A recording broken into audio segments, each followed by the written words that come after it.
day 95 of the war in Gaza, and the defense minister and IDF are now saying that the military operation in Gaza has moved into phase 3. Progress toward the elimination of Hamas has now reached the point that Israel can use lower-intensity warfare directed at pockets of terrorist resistance. After much success in phases 1 and 2, control of territory and then neutralizing terrorist infrastructure in northern and much of central Gaza, phase 3 operations are focused on Hamas leadership, holding out in and under Khan Yunis.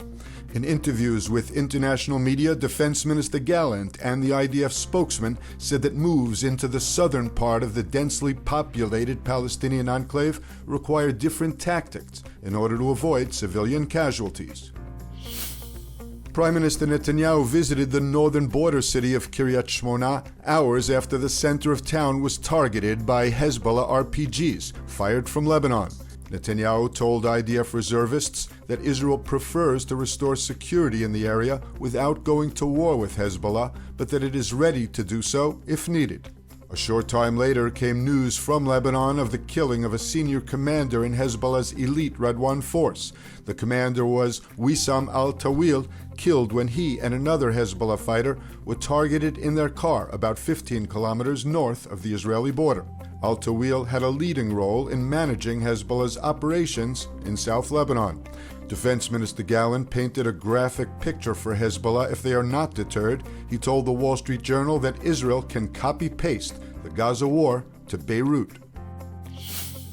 U.S. Secretary of State Antony Blinken has arrived in Israel for his 5th visit since the start of the war. Blinken will attend a meeting of the War Cabinet and brief Israeli leaders on his talks with Arab partners seeking a ceasefire agreement. Upon arrival, Blinken emphasized the importance that Israel permit displaced Palestinians to return to their homes in northern Gaza.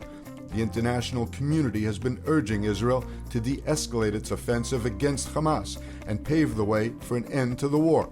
Israeli leaders are saying that the return home of Gaza civilians would depend on Hamas's willingness to release Israeli hostages held captive since October 7th. Experience the power of truth with ILTV News. If you're looking for quality content and captivating visuals, join our news community and become an integral part of our team as we embark on a mission to unveil the real Israel, dismantling the web of lies and misinformation that surround reporting on Israel. By subscribing to ILTV News, you will not only have access to the latest updates, but you will also amplify our message, creating a ripple effect that carries the truth far and wide. Subscribe today and help reshape the narrative. Available on the web, Android, and Apple.